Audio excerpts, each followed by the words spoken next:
Hello, I'm Terrence McNally, and welcome to today's podcast. Last week on this show, I talked with Columbia professor Carl Hart about the research in his book, High Price, A Neuroscientist's Journey of Self-Discovery That Challenges Everything You Know About Drugs and Society. Hart's work challenges much of what passes for conventional wisdom about drugs, drug users, and addiction, and rooted in hard-headed evidence, Hart supports the decriminalization of drugs. This week, in the second of what I guess is a two-part series, I'll be joined by Doug Fine to talk about the accelerating movement to change the rules on marijuana.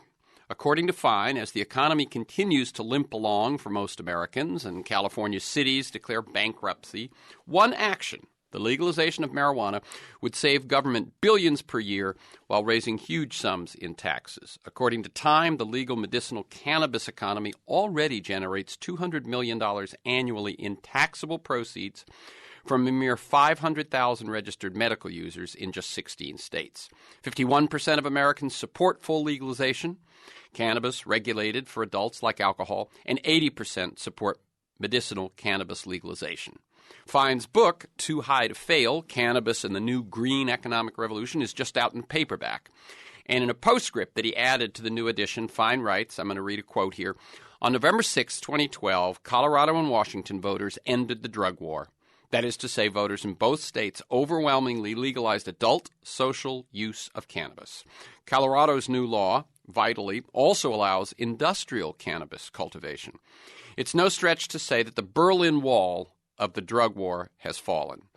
We're going to talk about how quickly the landscape is changing and look ahead to the era of legal marijuana. Here on Freeforum, we explore the lives, the work, the ideas of individuals that I suspect have pieces of the puzzle of a world that just might work. We look at new, innovative, and provocative approaches to business, environment, health, science, politics, media, culture, all based on the fact that I believe we can do better, and I want to find out how.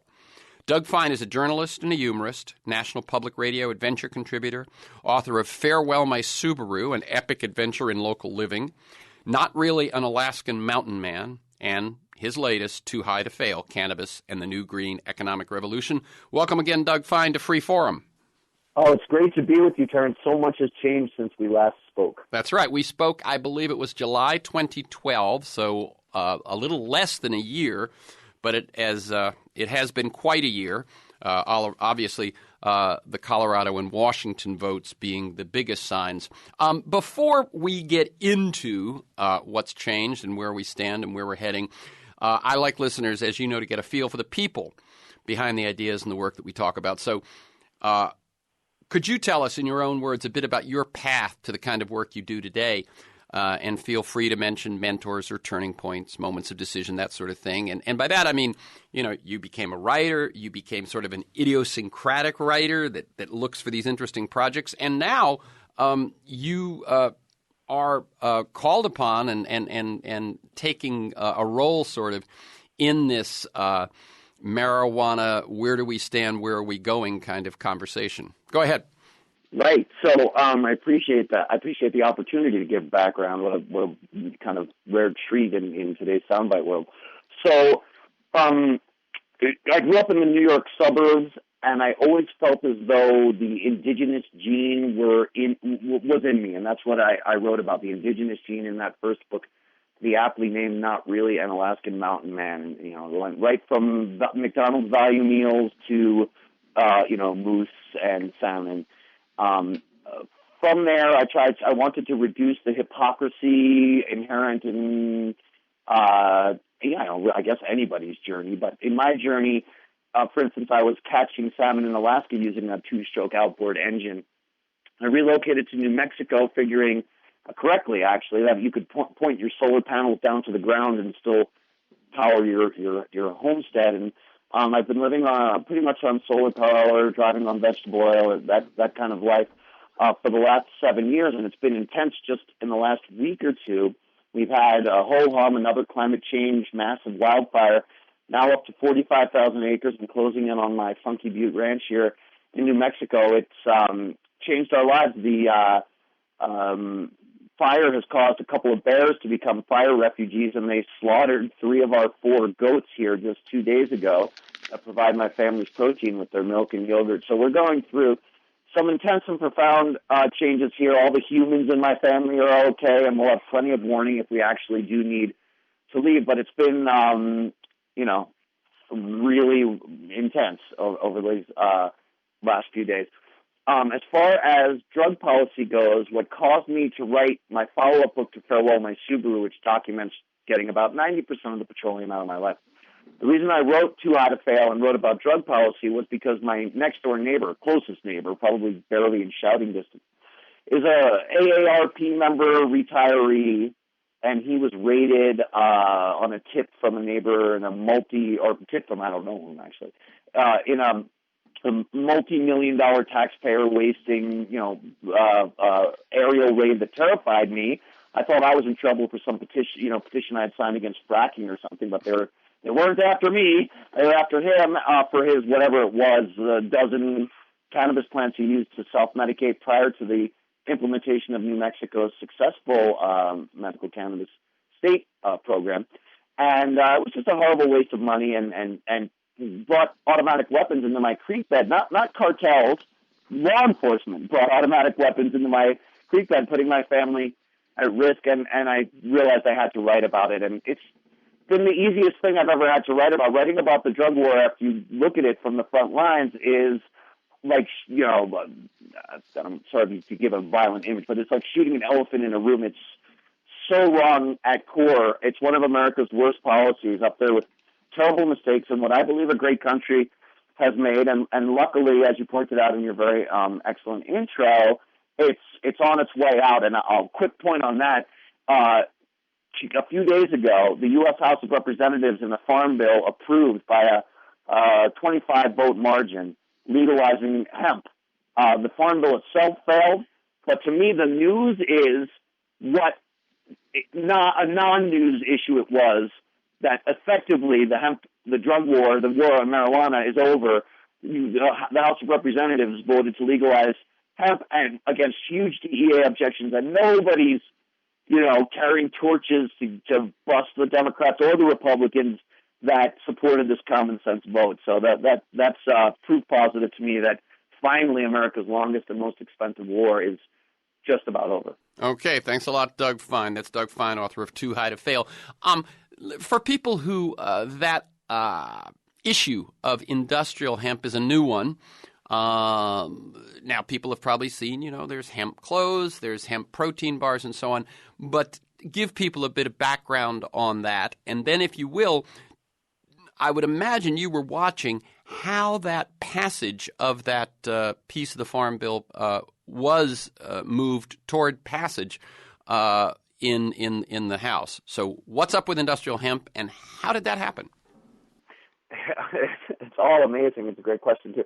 So industrial cannabis, I have to really have the facts, on the tip of my tongue, because I'm sounding like, all of our roommates that have the lava lamp and peace signs and hemp's going to save the world.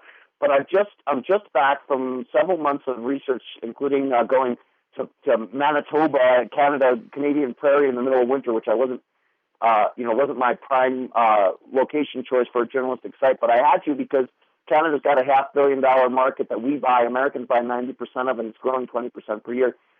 And I had to look into it. I also, luckily, I got to research it a little bit in Hawaii as well, which is kind of on the forefront of reintroducing hemp. Interestingly, because they need it not just as a biofuel, but for animal feed. They don't have a good source of animal feed, and they've got an issue with importing protein for meat eaters in Hawaii. So I speak with confidence when I say I believe, not just I believe, but my research has turned up, that industrial cannabis or hemp is going to wind up being bigger even than the $40 billion a year economy that Harvard's Jeffrey Marin predicts psychoactive, smoked cannabis will be. And some of the uses that surprised me beyond the food market that you mentioned, which is big. I mean, we put hemp oil in our family shake every morning. But energy is really huge. There's a company in Kentucky called Patriot Biofuels. These are not liberals. That they have proposed putting, and Kentucky has legalized hemp contingent upon the federal legalization. Replanting hemp on marginal soil that's been damaged by coal mining, putting out of work farmers, tobacco farmers, and coal miners back on the land growing cannabis to then use in a process called gasification, which can be used to provide power in power plants very efficiently, I might add, and not taking away from food the way that energy ethanol crops made from corn and soy do. So I think energy is going to be a huge part in energy independence for the country, as well as the massive hemp economy. And that's just one example. I could give many more, Terrence. One amazing thing I saw in Canada was a tractor entirely made from hemp. Like, you bang on the hood, and the tractor is made from hemp fiber, which actually is a tensile strength stronger than steel. So this surprised me until I learned that already BMW and Dodge use hemp fibers in door paneling today. So what an obscene absurdity it is that American farmers in North Dakota, Kentucky, California, and elsewhere aren't allowed to grow this plant, and that's going to be wrapping up very soon. Quick postscript here, when you were asking about my background, one of the big items I try to hit on here when we're talking about this now very realistic post-drug war economy is sustainability.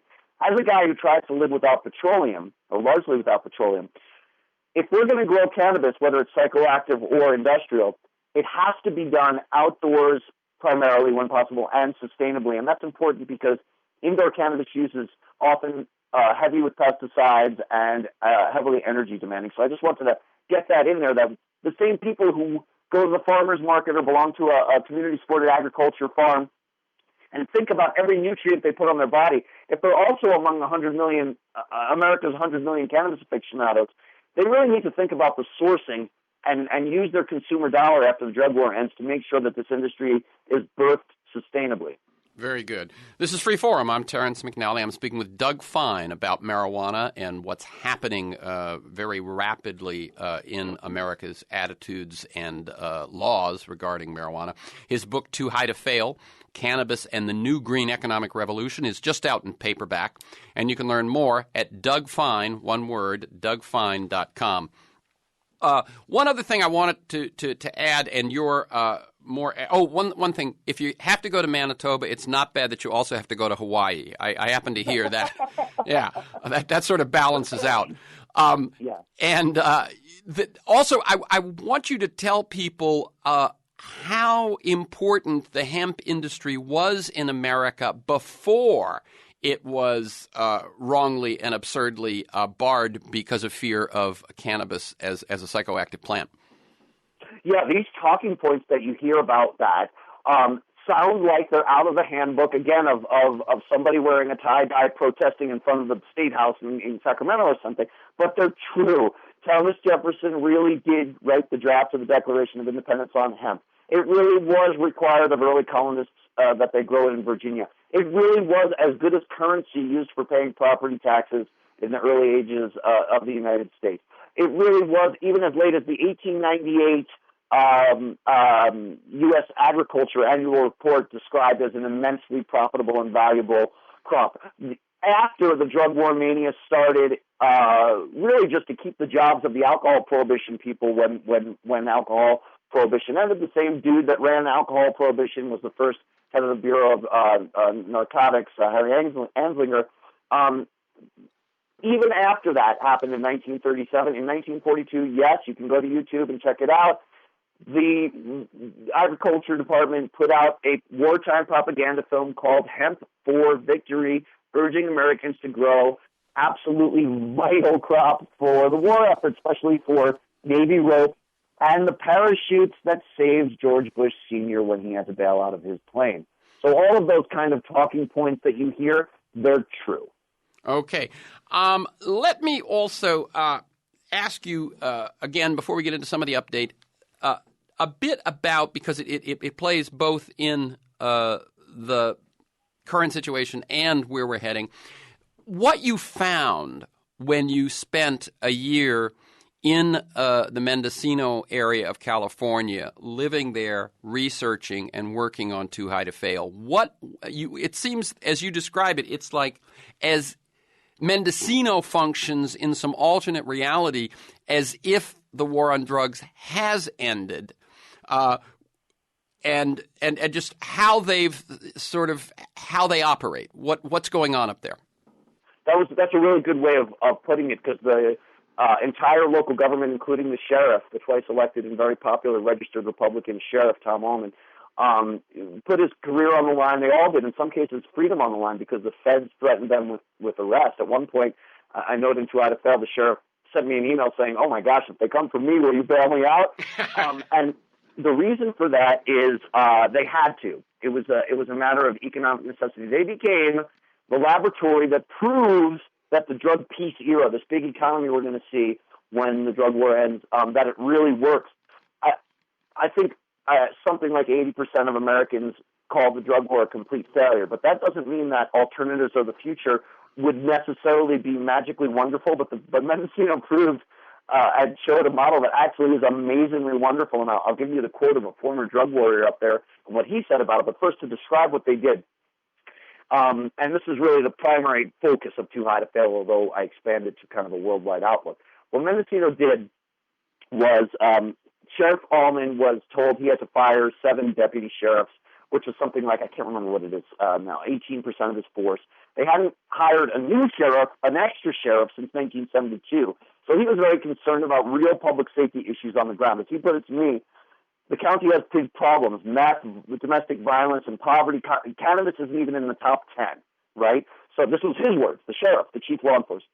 So he went and told the Board of Supervisors, the County Board of Supervisors, we've got to acknowledge the T-Rex in the room. Let me permit farmers, cannabis farmers, and those fees will save those 7 deputy jobs. It'll raise $500,000. They laughed him out of the room, but said, go ahead and try it. And he staked his career on it. And it didn't raise $500,000, it raised $600,000. 99 brave farmers in the year that I followed, 2011, came above ground. And what was really remarkable about the program to me was the sustainability guidelines written into it, because again, I'm becoming this sort of preacher for sustainably grown everything, really. I mean, that's what I do. I live a sustainable life. I'm not a cannabis farmer, at least not yet, not until federal prohibition ends, because I've got little kids and I don't want helicopters raiding with guns.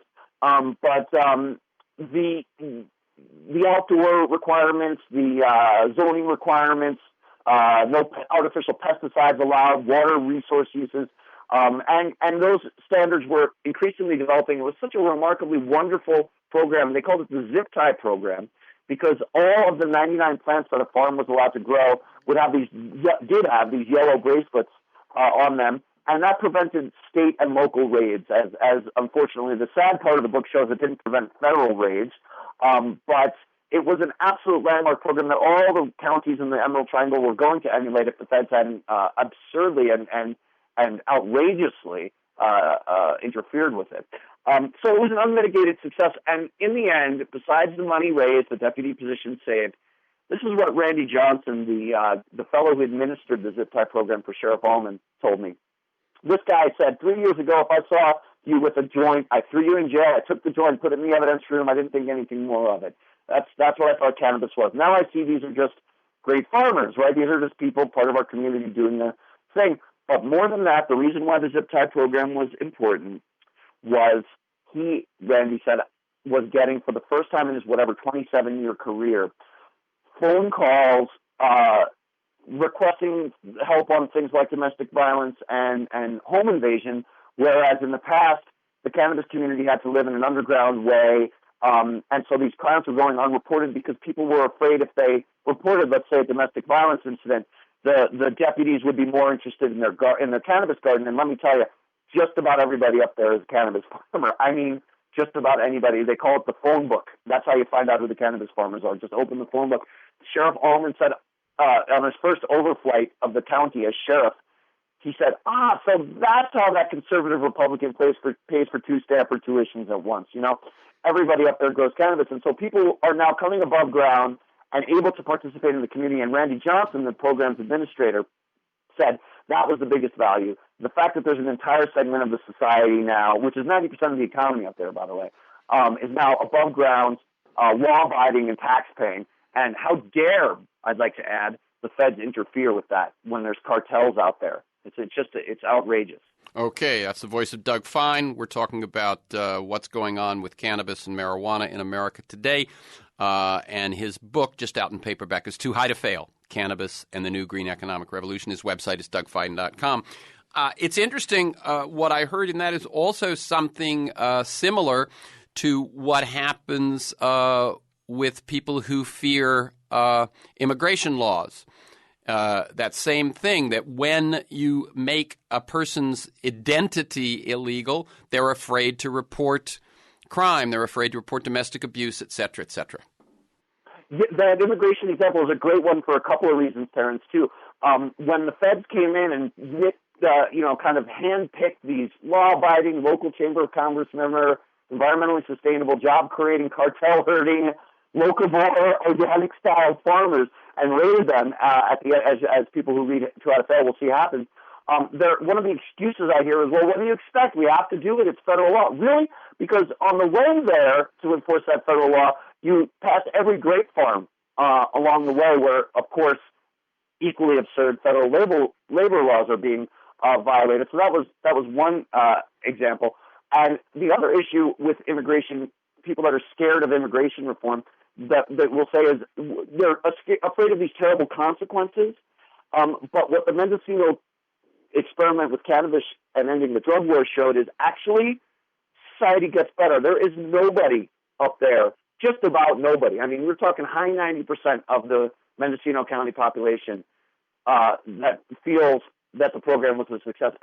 To state that more succinctly and clearly, it was such a success up there that even people who are not big supporters of cannabis saw that this is the right side of history, and that includes members of the Board of Supervisors who originally laughed at Sheriff Tom Allman's efforts to bring the number one industry above ground. Right, and the other thing that's similar about both cases, immigration and the war on drugs, and specifically marijuana, is that this crazy idea of labeling huge numbers as illegal or practicing something illegal, there's something you have to see about that if you're on the side of law or law enforcement, that at a certain percentage, reality or the norms of society transcends your idea of what's legal and what's illegal.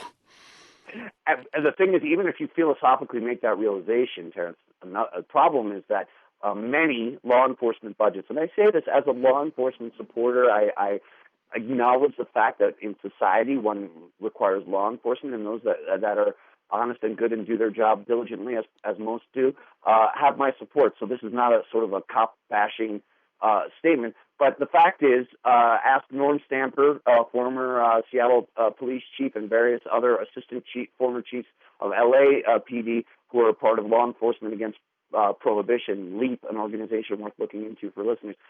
What they will tell you is that many law enforcement budgets have become dependent on drug war funding. It's parasitic, seizing American property, shuffling people through the prison industrial complex, and I went to many courtrooms and covered that at length in Too High to Fail. So what you're seeing is budgets that are actually dependent upon arresting people for what probably, or not probably, almost certainly in their heart, the arresting officer knows is not just policy, and that it absolutely has to change. Okay. You were one of the things that you point out in a recent blog entry that indicates to you that things are changing is that on June 7th you had an article in the Washington Post, 5 myths about legalizing marijuana. Why don't we go through those 5 myths, just because I thought, okay. As I looked at them, I thought that's we've talked a little bit about some of them, but that's a good handle sort of on what's going on. So number one, first, did they approach you or did you approach them? They approached me, which is you really asked a good question. Which matters. The Washington Post, I mean, that is as establishment and beltway as you can get. They were on board and said it's in as many words, it's time to end this thing. Go for it. Great. Okay, so myth number one, if pot is legal, more people will use it. You know, what I hear, the talking point when I debate drug warriors, sometimes people feel like in the name of balance, they have to have like these paid with our taxpayer dollars, paid liars to come on and lie about drug issues. And what they do is they sort of announce and twist statistics about things. The short answer on use is that some studies, in places like Portugal and Amsterdam that have legalized cannabis or all drugs, some show initial declines in use, some show initial increases, but on all counts, just about every study, if not every study that I've seen, slight on all counts. So it's not like this scare tactic of we're going to have kids going to kindergarten with carrying joints. Now, kids is another example. The one that one of the last few of these kind of paid drug warriors, a former kind of assistant to the drug czar guy that now is going around, making his living lying about stuff.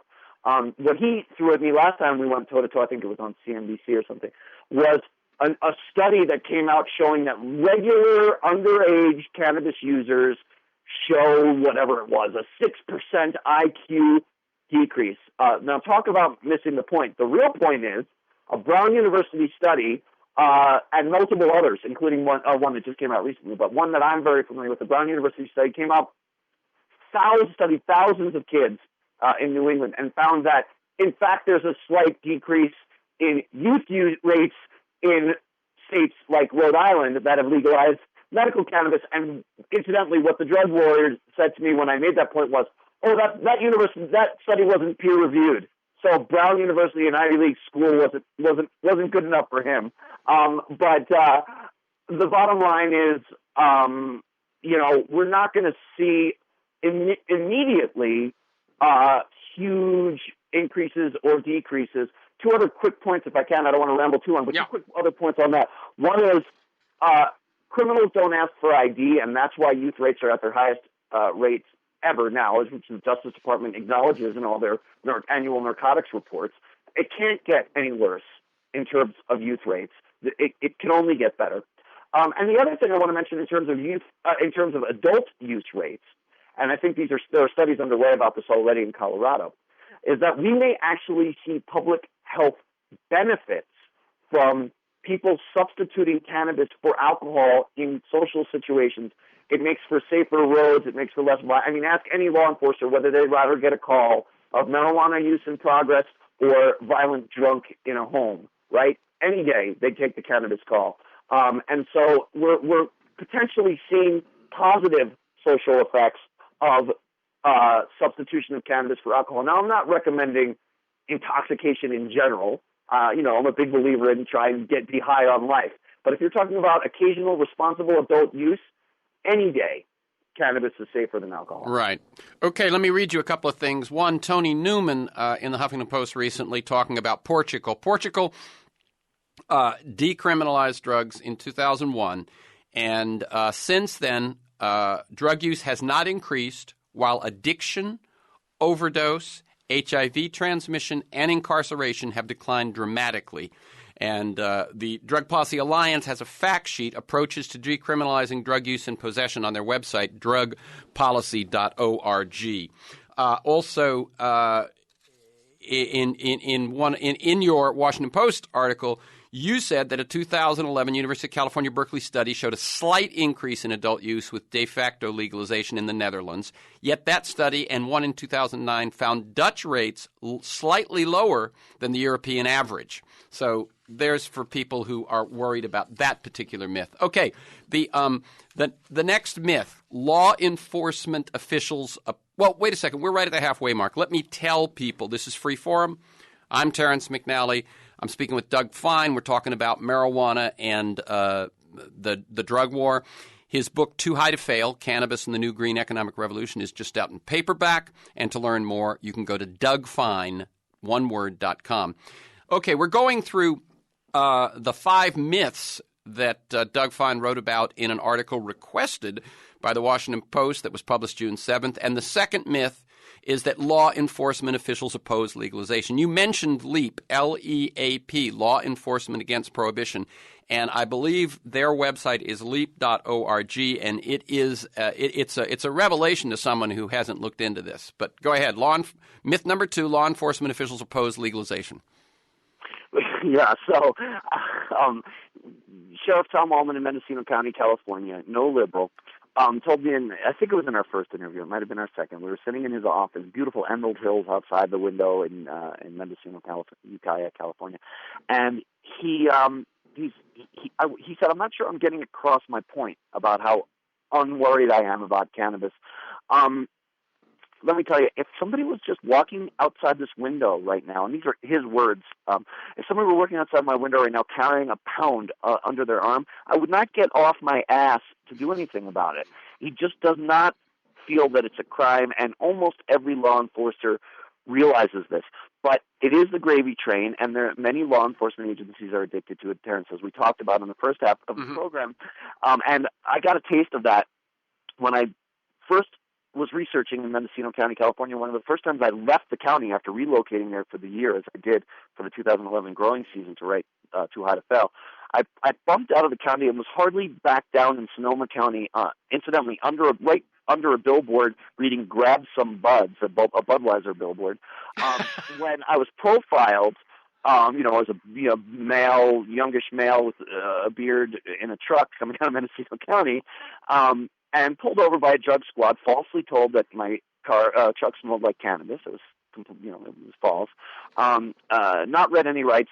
First time ever in the wrong side of a police car, in the back seat of a police car, while my truck was pilfered. And I knew it was great research for the book, although it's very scary to have that happen, to have men in guns put you into lock you in the back of a car.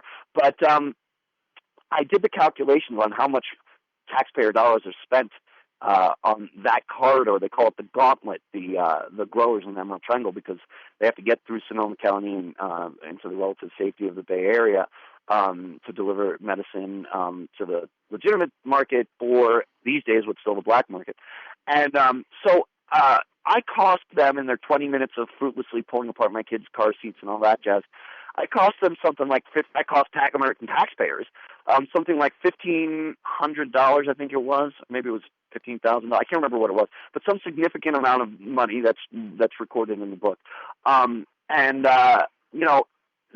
Not for a second did those law enforcers think they were ending the drug war or winning some kind of battle. They were generating revenue for their department. That was their gig that day.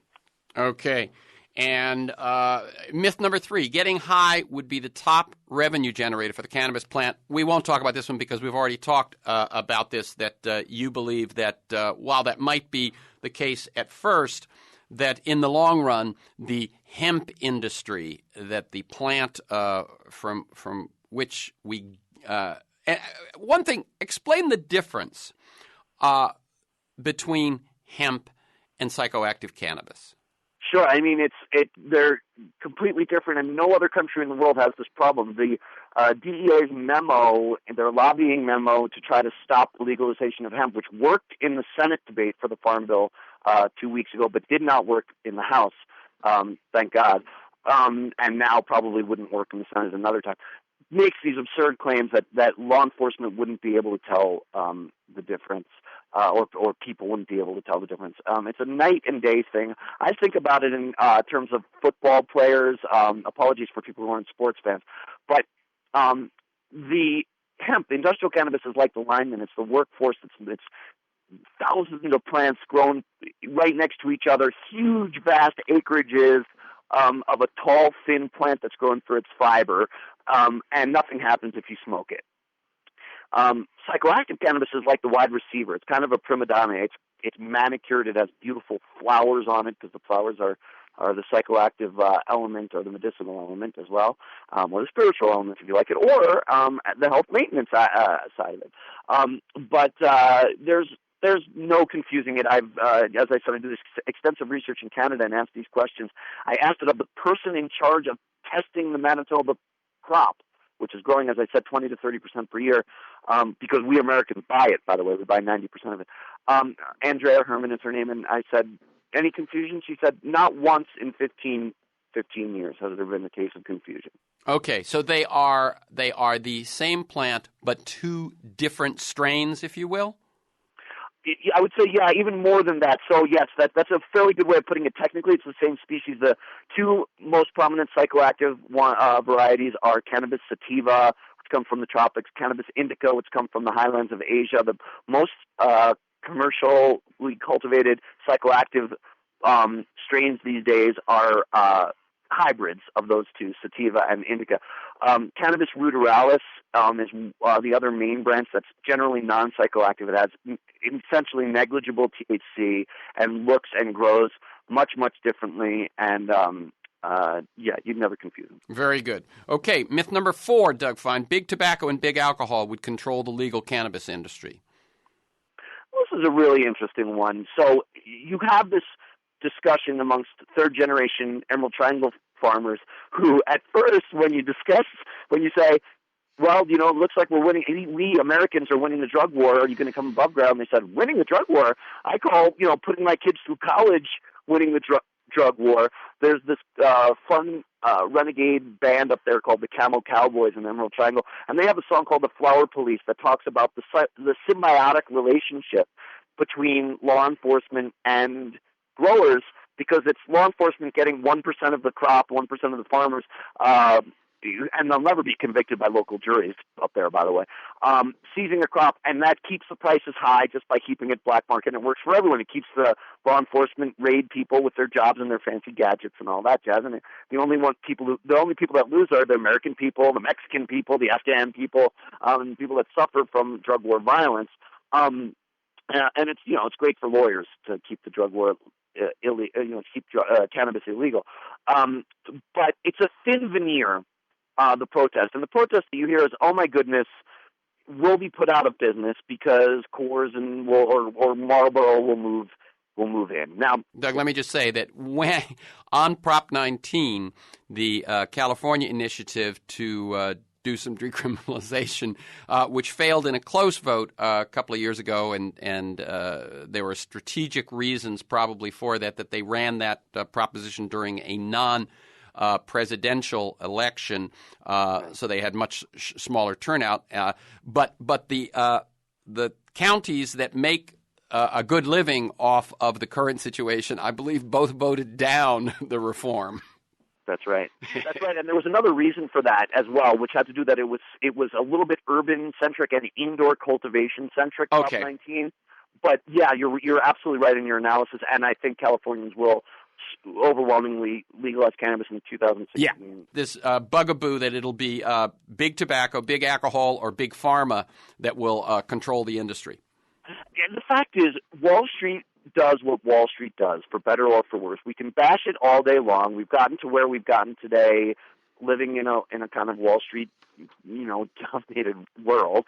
And rather than bash it all day, I'm going to acknowledge that when it comes to cannabis, America's number one cash crop, Wall Street is going to do what it's going to do. Whether it's pharmaceuticals, there's already been a public offering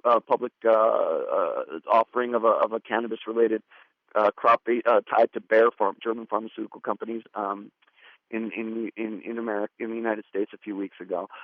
They're going to do what they're going to do, and the fact is, yes, after the drug war ends, if states regulate cannabis like alcohol, probably there will be a pack of the equivalent of Coors or Marlboro in the corner store.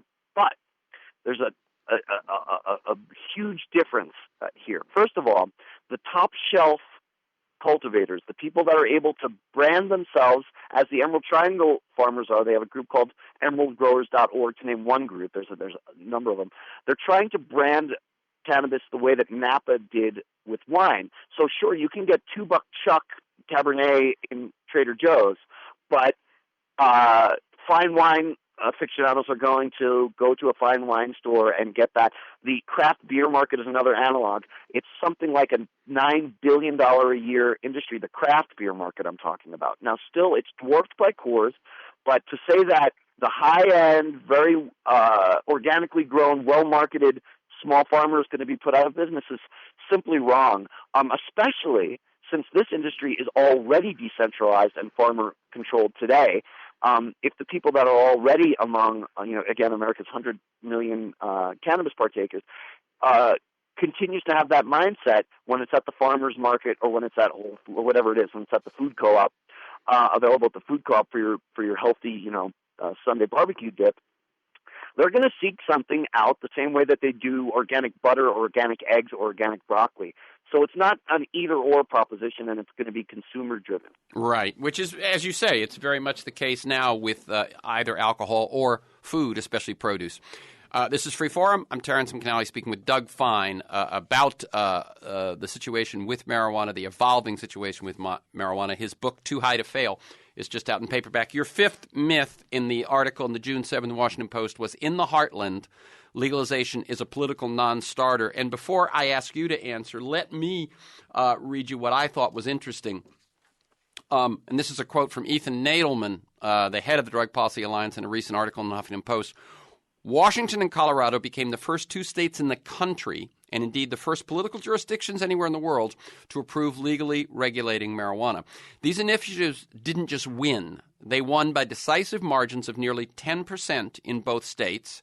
The initiative in Colorado got more votes than Obama, while Washington's initiative got more votes than the winners of the statewide races for governor and attorney general. And the Washington initiative even won in several counties that were carried by Romney. So the myth, again, is in the heartland, legalization is a political non-starter.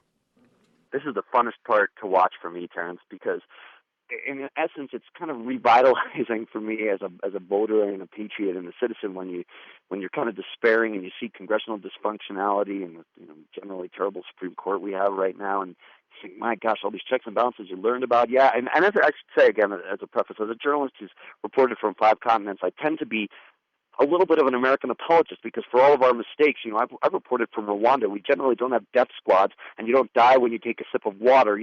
So there's great things about America, but just when I'm kind of losing hope, I live in a very conservative valley in New Mexico, and when the locals heard about what I'm writing about, they might think President Obama was born in Kenya, but they live in a border county, a border region of southern New Mexico, and they say, "Oh my God, when are we going to stop financing these cartels with a drug war?" It's they know. Everywhere you go, a majority of Kentuckians want to end the drug war. It's looking good for legalization in Ohio, in Missouri, and for obvious reasons. I mean, we're sitting here acting like we're surprised about this. 40% of Colorado Republicans, I don't know if you mentioned this when you were quoting Ethan, but 40% of Republicans in Colorado voted to legalize cannabis. It's huge. And then here's another statistic. That's sort of conservative older voters. But here's something also that politicos are paying a lot of attention to, and that is since the 1972 election, the politicos and pundits have been wondering when the youth vote is going to make a difference. It certainly did not in 1972 when Nixon mopped the floor with McGovern. But this finally happened. In 2012, youth vote was up 6% in Colorado. This is over 2008 Yes We Can election. I'm not talking about over any kind of midterm. 6% youth vote up in Colorado, and 12% youth vote increase in Washington. And finally, the establishment, the election winners, started noticing this, and that's why in his very first interview after re-election, the big interview with Barbara Walters, finally President Obama answered a drug war question without giggling or anything else, and he said that he himself does not favor legalization yet, he said, but he's got bigger fish to fry than interfering with Colorado or Washington. Point being, everybody knows now that this is an issue that has across the board support. And I mean, again, we're sitting here spending minutes of our interview acting astounded that that common sense prevails, but it does. It prevails, young and old, left and right, across the country. Okay, that's the voice of Doug Fine. I'm going to read a few more things and then ask you another question because I want to make sure I get some of these facts out. Again, this is from Ethan Nadelman, who's been a guest on this show several times over the years and is one of, if you will, one of our great civil rights leaders because of his long time and finally emerging successful work with the Drug Policy Alliance. He says, this is from Ethan Nadelman's recent work, In 2009, just after Obama's initial election, his drug czar said, regardless of how you try to explain to people it's a war on drugs or a war on a product, people see a war as a war on them, and we are not at war with people in this country, and we're going to drop the notion of war on drugs. However, Nadelman again, the Obama administration's budget continues to emphasize enforcement, prosecution, and incarceration at home, and interdiction, eradication, and military escalation abroad. And here's how many people are caught up in this drug war dragnet. In 2011, the last year for which data are available, more than 1.5 million people were arrested for a drug law violation in the U.S., 1.5 million, and more than 80% of those were for low-level possession. On any given night, roughly 500,000 people go to sleep behind bars in the U.S. for nothing more than a drug law violation, 10 times the number in 1980. More than half of all drug arrests are for marijuana, and more than 750,000 Americans were arrested for marijuana in 2011 alone, 86% for mere possession. So that's the scope of what still remains. And then on the good news side, the movements internationally have been profound. It's as if something that was pent up has finally shifted. This is Nadelman again. In 2009, former presidents Fernando Henrique Cardoso of Brazil, Cesar Gaviria of Colombia, and Ernesto Zedillo of Mexico, this is former presidents, joined with other members of the Latin American Commission on Drugs and Democracy in saying the time had come to break the taboo on exploring alternatives to the failed war on drugs. In 2011, those presidents joined with former UN Secretary General Kofi Annan, former U.S. Secretary of State George Shultz, former Federal Reserve Board Chairman Paul Volcker, former Swiss President Ruth Dreyfus, and other members of the Global Commission on Drug Policy in calling for fundamental reforms to national and global drug policies. Former Presidents Jimmy Carter, Ricardo Lagos of Chile, Vicente Fox of Mexico, and Alexander Kwasniewski of Poland were among those who seconded the recommendations. Beginning in late 2011, current presidents began to join the calls of their predecessors. These included President Santos in Colombia, Otto Perez Molina in Guatemala, Mujica in Uruguay, and Felipe Calderón, who was then president of Mexico. Last month, the Organization of American States released a landmark report that envisions possible scenarios, including decriminalization, legalization, and other alternatives to prohibitionist policies for future drug control policy. That is what's happening on the international level. Give us, if you will, Doug Fine, what is happening kind of under the radar in terms of people who are preparing for, as you call it, the drug peace time instead of the drug war time. What's going on in terms of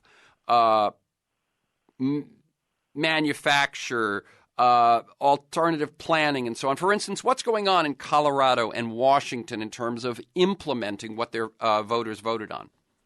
That's a great question, and I'll get to that in a quick second. I just want to comment. By the way, Drug Policy Alliance is doing some great work internationally as well. And I'm glad you made all those points. A couple of thoughts on that. One is President Obama was one of the people that commissioned that Organization of American States report that just came out. Oh, interesting. Consider options other than prohibition. And then on your other point about all the hundreds of thousands of arrests every year, most of them for possession, that's why it is absolutely so vital that cannabis be removed from the Controlled Substances Act entirely and states are allowed to regulate like alcohol. Because for all the rhetoric of we don't want to be fighting a war anymore coming out of the White House, bureaucracy doesn't know how to shut itself off unless the law changes and its budgetary tap is turned off. That's right. If you want to talk about addiction, there's addiction for you. Right, exactly. So that's why it's so important. Sometimes I'm asked, you've written about sustainability, you've covered wars.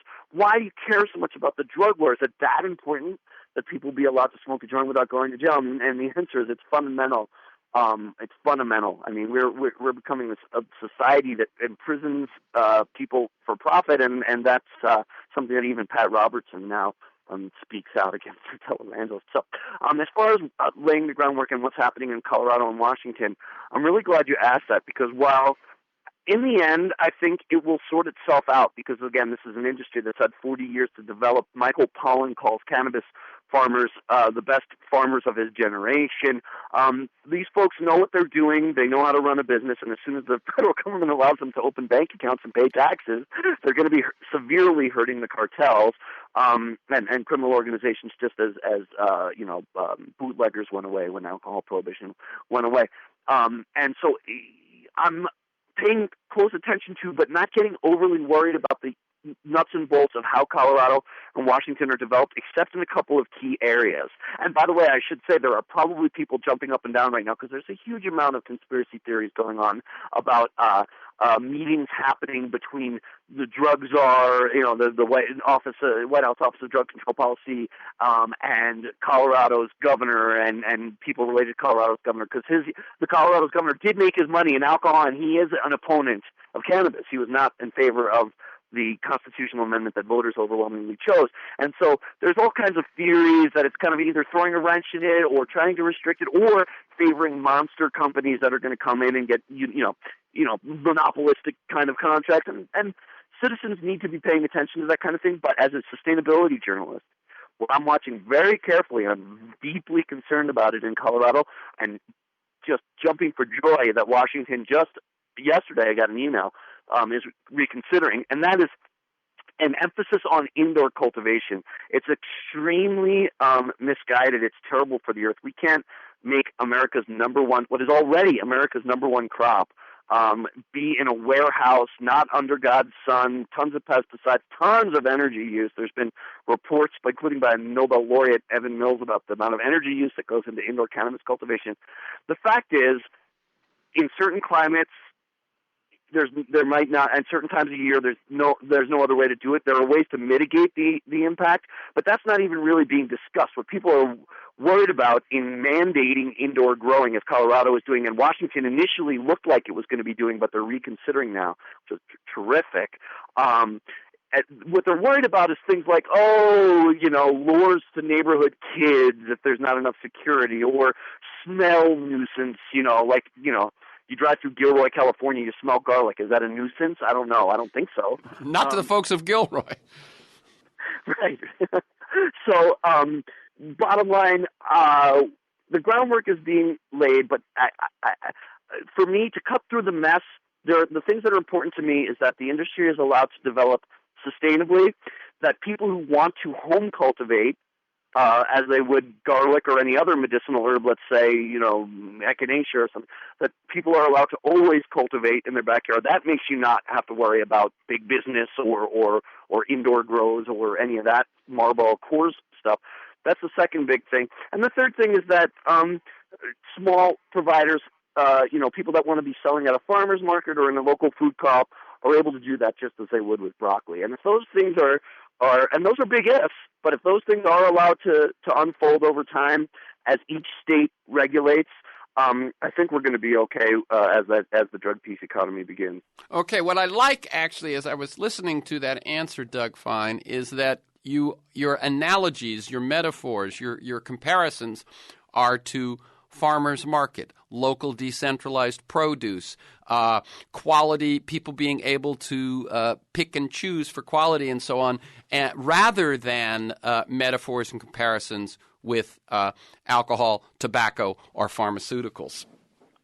That's important for another reason, Terrence, which is that the model that the Emerald Triangle farmers were implementing there in the zip tie program in Mendocino, it was long-term drawing board stuff. They weren't anywhere near implementing this yet, but their plan was to centralize parts of the process, the flower trimming, the harvesting, the testing to make sure what the levels of various cannabinoids, the chemical components in the plant, what those are, making sure there's no molds and mildews and pesticide residues in the plant. The plan was to do centralized facilities there that would really help local economies, create jobs, and on top of that, take the unusable stalks and ferment them for locally derived energy. So there's a real chance for the cannabis economy to be the best or the worst world for the economy and the planet. Okay. Again, the book is Too High to Fail, Cannabis and the New Green Economic Revolution. It's just out in paperback. The website is DougFine, DougFine.com. And the book, Too High to Fail, so that you guys don't think it's all wonky analysis, is basically Doug Fine moved his family and himself to Mendocino for a year, and it's what he experienced and learned. And if you've been able to tell, Doug has kind of a zest for his writing, and so it's a fun book to read. Thank you, Doug Fine. Keep up the good work. Thank you, Terrence. Keep up your great work. Appreciate it. For this week's conversation and many other interviews, articles, transcripts, and to join me in pursuit of a world that just might work, go to terrencemcnally.net, TERRENCEMCNALLY.net, or a world that just might work, all one word, .com. They're the same website. If you want to receive my weekly email announcements of upcoming guests and issues and 3 or 4 articles of background, sign up at my site or email me at TEMcNally at mac.com. You can also subscribe and listen to the Freeform podcast on iTunes. Thanks to G, my engineer, Stan Mizrahi in production, and to you, my listeners. I look forward to being with you again next week.